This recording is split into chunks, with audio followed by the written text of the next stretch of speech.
Hello, ഇന്ന് നമുക്ക് ഉണക്ക ചെമ്മീൻ ചമ്മന്തിപ്പൊടി ഉണ്ടാക്കാം. ഞാനതിന് വേണ്ടി ഇത്രയും ചെമ്മീൻ എടുത്തിട്ടുണ്ട്. അതിൻ്റെ തലയും വാലെല്ലാം കളഞ്ഞ് കഴുകി ഉണക്കിയെടുത്തതാണ്. ഇനി നമുക്ക് ചമ്മന്തിപ്പൊടി എങ്ങനെയാണ് ഉണ്ടാക്കുന്നതെന്ന് നോക്കാം. ഓക്കെ, ഞാനിനി അതിലേക്ക് വേണ്ടി ഒരു 6 വറ്റൽമുളക് എടുത്തിട്ടുണ്ട്. അതൊന്ന് വറുത്തെടുക്കണം. എണ്ണയൊന്നും ഒഴിക്കാതെ വെറുതെ ഡ്രൈ ആയിട്ട് വറുത്തെടുക്കുന്നതാണ്. ഒന്ന് വറുത്തെടുക്കാം നന്നായിട്ട്. മുളകായിട്ടുണ്ട്. ഈ മുളകൊന്ന് മാറ്റി വയ്ക്കാം. നമുക്ക് അതേ പാത്രത്തിൽ തന്നെ ഈ ഉണങ്ങിയ ചെമ്മീനും കൂടി ഇട്ടിട്ട് നന്നായി വറുത്തെടുക്കാം. മീഡിയം ഫ്ലെയിമിലിട്ടിട്ട് നന്നായി ഒന്ന് വറുത്തെടുക്കണം. ചെമ്മീൻ നന്നായി മുരിഞ്ഞ് കിട്ടിയിട്ടുണ്ട്. ഇനി നമ്മൾക്ക് ഈ ചെമ്മീനൊന്ന് ഇതിന്ന് മാറ്റി വയ്ക്കാം. ഇനി നമ്മൾക്ക് അതേ സെയിം ചീൻചട്ടിയിലേക്ക് ഒരു മുറി തേങ്ങ ചെരുവിയതാണ്, അതും കൂടെ ചേർക്കാം.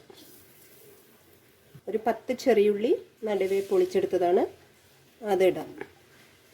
ചെറിയൊരു പീസ് ഇഞ്ചി മുറിച്ചെടുത്തിട്ടുണ്ട്, അതും ചേർക്കാം.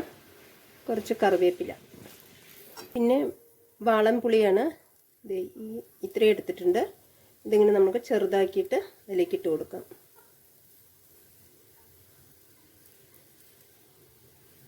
എല്ലാം നന്നായി വറുത്തെടുക്കാം. തേങ്ങ നല്ല ബ്രൗൺ കളർ ആവുന്നവരെ വറുക്കണം. ആവശ്യത്തിനുള്ള ഉപ്പും കൂടെ ചേർക്കുന്നുണ്ട്. ഇനി നമുക്ക് സ്റ്റവ് ഓഫ് ചെയ്യാം. തേങ്ങയെല്ലാം നന്നായിട്ട് വറുത്തെടുത്തിട്ടുണ്ട് ബ്രൗൺ കളർ ആവുന്നവരെ. ഇനി നമുക്കിത് തണുത്തതിന് ശേഷം നന്നായി മിക്സിയിൽ ജാറിലിട്ട് പൊടിച്ചെടുക്കാം. ഇതിലെല്ലാം കൂടെ ഇട്ട് മിക്സ് ചെയ്തിട്ടുണ്ട്. മുളകും ചെമ്മീനും എല്ലാം. ഇനി നമുക്കിത് നന്നായി ഒന്ന് പൊടിച്ചെടുത്താൽ തരിതരിപ്പായി പൊടിച്ചെടുക്കാം. അപ്പോൾ നമ്മുടെ ചമ്മന്തി റെഡിയാവും. ഓക്കെ, ഇനി നമുക്ക് ഇതെല്ലാം കൂടെ ജാറിലേക്ക് ഇട്ടിട്ട് ഒന്ന് പൊടിച്ചെടുക്കാം.